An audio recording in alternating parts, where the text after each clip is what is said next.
મારું નામ ધ્રુવ છે. હું ગડકનથી આવ્યો છું, સાબરકાંઠાથી. 2000માં દાદાનું એક્સિડન્ટ થયું હતું. એનો વીમો પાસ નહોતો થતો. એના માટે બહુ ઘણા ચક્કર મેં મારી પણ 25 વર્ષે આજે વીમો 5 લાખના બદલે તમે 31 લાખનો પાસ કરી આપ્યો માં. આજે ઘણા હું ચક્કર માર્યા, ઘણું બધું મેં કર્યું માં, ઘણા કોન્ટેક્ટો કર્યા, પણ આજે વીમો 6 મહિનામાં મારી પાસ થઈ ગયો. 31 લાખનો વીમો પાસ થયો. બાએ માનતા રાખી હતી કે માતાજીના આગળ 2.5 લાખ રૂપિયા ત્યાં મૂકવાના, ચુંદરી ચડાવવાની અને ફૂલનો હાર.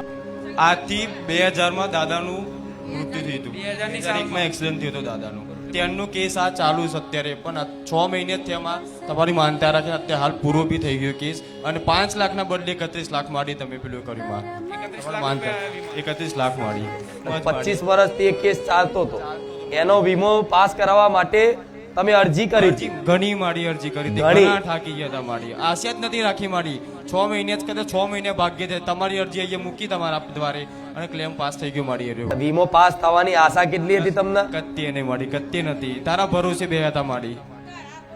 તમને 5 લાખ આવવાની ગણતરી હતી અને આયા કેટલા? 31 લાખ કી મો બધા કાપતો મને 19 લાખ રૂપિયા મળ્યા. ભલે બધું કાપતા 19 લાખ મળ્યા, પણ આશા તો 5 લાખ ની હતી.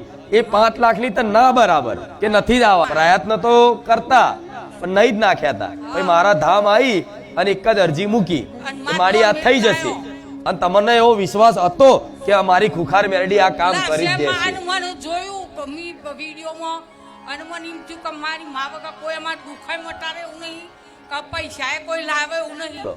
ક્લેમ પાસ થયો એની માનતા હતી. બાય 2.5 લાખની માનતા એ રાખી હતી માતાજીના. હા, 31 લાખ રૂપિયા આયા એટલે 2.5 લાખ રૂપિયાની માનતા મૂકવાની રાખી હતી. માનતા સફળ થઈ. અને તમે જે બોલ્યા તે પ્રમાણની માનતા પૂરી કરો. પૂરી કરીએ છીએ. આ તો લાવો, આ તો બંડલ હાથમાં ચાલી છે.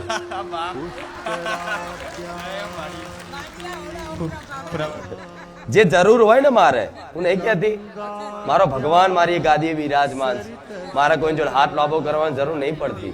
એક એક રૂપિયો સેવામાં જાય. એમ્બ્યુલન્સ છે, ગૌશાળા નહીં બનાવી મેં માતાએ, પણ ગૌશાળાથી કમાઈ નહીં. ઘણી ગાયોને સારામાં સારી દવા, મતલબ ચાલુ ચીલાઈ દવા ના હોય, ગાયોના ઈલાજ માટે વિડીયોમાં તો રોજ નહીં દર્શાવાતું આ બધું, પણ ગાયોના ઈલાજ માટે સારા મોંઘી દવા.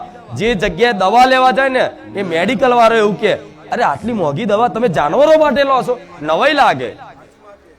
આ બધી કૃપા, આ સેવાની ભાવના રાખી એટલે દરેક વસ્તુનો સદુપયોગ થાય એ હેતુથી મારા ધામમાં મારો ભગવાન જ એમની લક્ષ્મી નહીં મોકલે. આ શું ખોટું?